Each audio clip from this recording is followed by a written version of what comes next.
No dia 2 de junho de 1995, o capitão Scott O'Grady, da Força Aérea Norte-Americana, sobrevoava o norte da Bósnia em seu caça F-16, fazendo cumprir uma ordem das Nações Unidas de zonas não permitidas para combates. De repente, a sua aeronave foi abatida por soldados sérvios. Scott teve menos de 4 segundos para acionar o banco ejetor e abandonar a aeronave. Ele pôde perceber que o seu avião foi partido ao meio, enquanto lá embaixo os soldados inimigos se preparavam para metralhá-lo quando ele chegasse ao solo.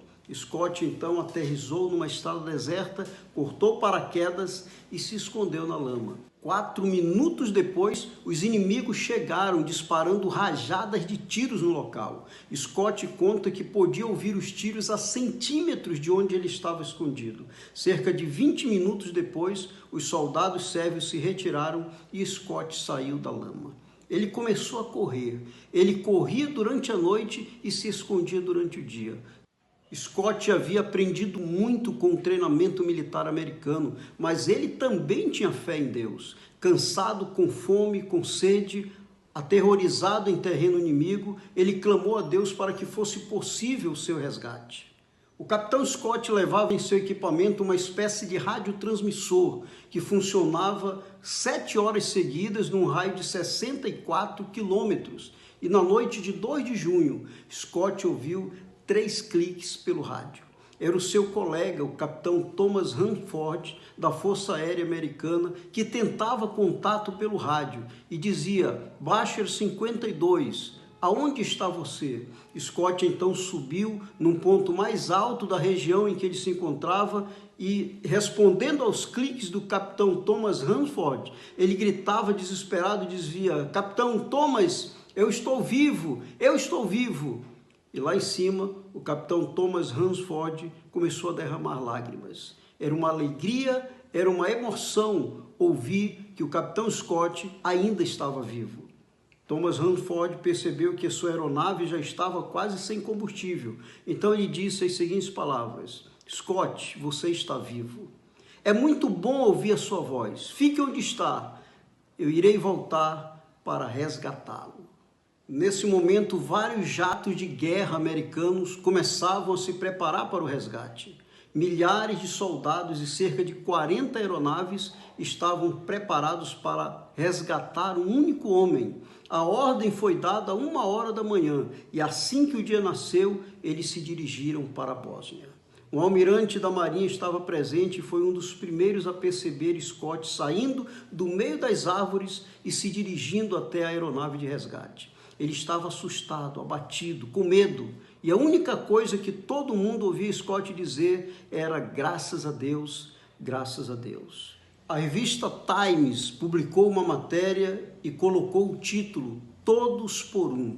E o presidente Bill Clinton, em um discurso, disse sobre o episódio a seguinte frase: a sua coragem e bravura em face de grande perigo e incerteza é uma inspiração para todos nós.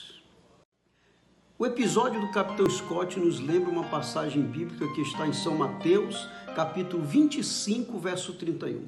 Lá diz assim: e quando vier o Filho do Homem na sua majestade, e todos os anjos com ele, então se assentará no trono da sua glória. Este mundo também será resgatado. No momento em que Scott estava para ser resgatado, se prepararam milhares de soldados e dezenas de aeronaves para cumprir a missão. Mas quando Deus vier resgatar este planeta, não virão milhares de anjos. Sim, todos os anjos do céu acompanharão o Senhor para concretizar o resgate. Scott resistiu até o fim e foi resgatado por pelo menos 2 atitudes que ele assumiu enquanto estava em terreno inimigo. Primeiro, ele nunca deixou de fazer contato.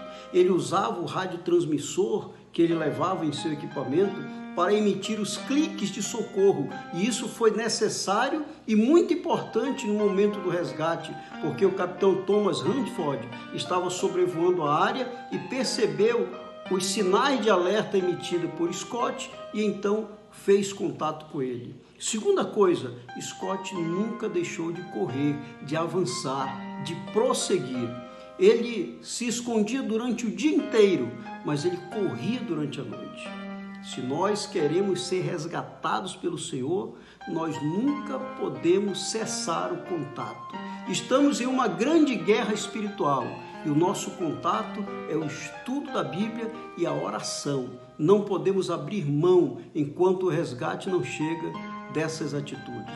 E ainda não devemos cessar, não podemos parar, muito menos retroceder. Temos que avançar, correr, ir para frente, aguardando o Senhor que em breve virá para nos resgatar. E quando